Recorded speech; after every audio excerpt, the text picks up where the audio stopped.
एक गांव में एक सेठ रहता था। उसकी 2 बीवियां थीं। उसकी बड़ी पत्नी देखने में बहुत बदसूरत थी और छोटी पत्नी बहुत सुंदर थी। वह पूरे दिन अपने आप को शीशे में निहारती रहती। अरे छोटी बहू कहाँ हो? इधर आओ छोटी बहू। आपने बुलाया जी? अरे सुनो सुनो, मुझे तुम्हें एक बात बतानी है। सुनो ना, कल मैं बाहर जाऊंगा और देश विदेश में व्यापार करके 1 महीने के बाद लौटूंगा। उस बड़ी बहू को कुछ मत बताना, समझी? उस काली कलूटी बड़ी बहू का चेहरा देखकर जाऊंगा तो बहुत भारी नुकसान हो जाएगा। हाँ, सही कहा आपने। उस जैसी मनहूस से तो बचकर रहना ही ठीक है। उसकी नजर लग गई तो सारा व्यापार चौपट हो जाएगा। हे प्रभु, यह क्या कह रहे हैं? बस यही सुनना बाकी रह गया था। पर फिर भी प्रभु, मेरे पति का ध्यान रखना। चलता हूँ छोटी बहू, अपना ध्यान रखना, अपना अच्छे से ध्यान रखना। वहाँ से लौटते समय मेरे लिए रेशम की साड़ी, सोने का हार और मोतियों का हार लाना मत भूलना। अच्छा ठीक है, छोटी बहू ले आऊंगा। अपना ख्याल रखिएगा और सही सलामत लौट आइएगा, और मुझे कुछ नहीं चाहिए।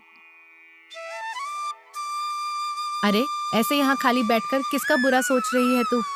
मैं क्यों किसी का बुरा सोचूंगी छोटी? ऐसा सोचना भी पाप होता है। पाप पुण्य छोड़कर घर के काम जल्दी खत्म करो। पोछा लगाना, खाना बनाना, कपड़े धोना, इसके लिए भी तुम्हें बोलना पड़ेगा। नहीं नहीं छोटी बहू, मैं सब काम करती हूँ।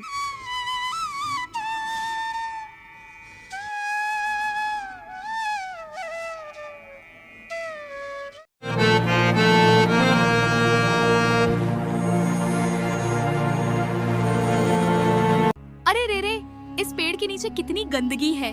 नाना जाने से पहले मैं इसकी सफाई कर देती हूँ। आखिर तुम कौन हो? तुम्हारा स्वभाव देखकर मैं बहुत खुश हुआ। तुम्हारे सारे दुख दर्द दूर हो जाएं। मेरा परम सौभाग्य है कि मुझे इस स्थान पर आप जैसे साधु के दर्शन हुए। मुझे आशीर्वाद दीजिए बाबा। कौन हो पुत्री? इस घने भयानक जंगल में तुम किस काम से आई हो? आप तो अंतर्यामी है बाबा।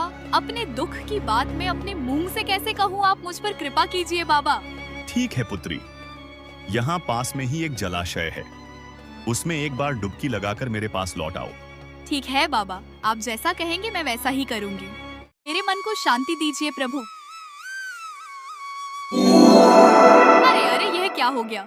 मैं इतनी सुंदर हो गई, मेरे इतने लंबे बाल, इतनी सुंदर हो गई मैं। यह सब साधु बाबा का चमत्कार है। उनके पास फिर से लौट जाती हूँ। बाबा आप महान है। आपने तो मेरा पूरा रंग बदल दिया, मुझे इतना सुंदर बना दिया। लो पुत्री, यह गहने तुम्हारे लिए है। ये गहने रत्न इसमें से निकल भी लोगी तो भी खाली होने के बाद ये टोकरी फिर से भर जाएगी। ये सब मुझे क्यों दिया बाबा? ये सब मुझे नहीं चाहिए। मुझे इसकी कोई जरूरत नहीं है। तुम्हारी सरलता और व्यवहार देखकर यह मैंने तुम्हें दिया है। जाओ, अब तुम अपना पूरा जीवन खुशी खुशी व्यतीत करो। कहाँ जा रही हो बेटी? जाने से पहले मेरे पीले पत्ते तोड़ कर ले जाओ। इसे हिलाने से कई तरह के व्यंजन प्राप्त हो जाएंगे। जाने से पहले मेरे पास आओ बेटी। कैसे है पेड़ महाशय? मेरी डाली पे जो सूखी पत्ती दिख रही है उसे तोड़ लो और इसे हिलाते ही रेशमी, सूती और मखमल के कपड़े मिल जाएंगे तुम्हें। धन्यवाद पेड़ महाशय जी। क्यों छोटी, मुझे नहीं पहचाना क्या? अरे ये मैं क्या देख रही हूँ? तू इतनी सुंदर कैसे हो गई? इतना गोरा रंग, इतने लंबे बाल कैसे हुए? बताती हूँ। पहले भीतर तो चलो, सांस तो ले लूँ मैं। तो यह सब हुआ था मेरे साथ, अब समझे तुम। अब जो भी हुआ बहुत अच्छा हुआ। चलो अभी हम इसे आपस में बांट लेते हैं। अभी हुआ कहाँ है कांड, तो अब होगा। अब मैं जाऊंगी जंगल। और इन रत्नों की बात कर रही हो ना, इन रत्नों को तुम रखो, देखना मैं तुमसे भी ज्यादा रूपवती होकर लौटूंगी। सुनो बेटी, थोड़ी यहाँ पर सफाई करती हुई जाओगी। क्या तुम पागल हो गई हो? तुमने ऐसा सोचा भी कैसे कि मैं यहाँ की सफाई करूंगी? चलो अपना काम करो, चलो हटो। अरे बेटी देखो, मैं गिर रही हूँ, मुझे सीधा कर दोगी जरा? बोलने से पहले सोचा करो किससे क्या कह रही हो। अगर फिर से दोबारा ऐसा बोला ना तो सीधा नहीं, खींचकर पूरा तोड़ ही डालूंगी तुम्हें। ओ बाबा, आखिरकार इतनी दूर से चलकर आपके दर्शन हो ही गए मुझे।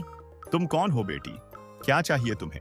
हाँ, जल्दी से मुझे भी वह रूप का जादुई तालाब दिखाइए ना, तो मैं भी वहाँ जाकर परम सुंदरी बनकर आ जाऊं। लेकिन सावधान, सिर्फ एक ही डुबकी लगाकर वापस चली आना। अरे यह क्या? मेरी देह का रंग कितना गोरा और सुंदर हो गया है। नहीं नहीं, एक और डुबकी लगाती हूँ। अगर एक डुबकी लगाने से ऐसा हो तो दूसरी डुबकी लगाने से क्या हो जाएगा। अरे ये क्या हो गया मेरे साथ? सर्वनाश हो गया। मेरे इतने सुंदर बाल, मेरा गोरा रंग सब पानी में घुल गया। नहीं, मैं एक और डुबकी लगती हूँ। अरे यह क्या, अब कुछ नहीं हो रहा है। अब मैं क्या करूँ? बाबा जी ये क्या हुआ? ऐसा क्यों हुआ मेरे साथ? तुम लालची ही नहीं, साथ में अहंकारी भी हो। इसकी सजा तुम्हें मिलने ही थी। अब तुम ऐसे ही संपूर्ण जीवन व्यतीत करो। मुझे क्षमा कर दीजिए बाबा जी, मुझे क्षमा कर दीजिए। दोबारा से मैं ऐसी गलती नहीं करूँगी। छोटी बीवी ने जंगल में रहकर ही अपना पूरा जीवन बिता दिया और बड़ी बीवी सेठ के साथ अपना बाकी जीवन खुशी खुशी व्यतीत करने लगी। तो समझे ना, ज्यादा लालच का अंत क्या होता है। जो सबका भला करता है उसका अंत भी भला होता है।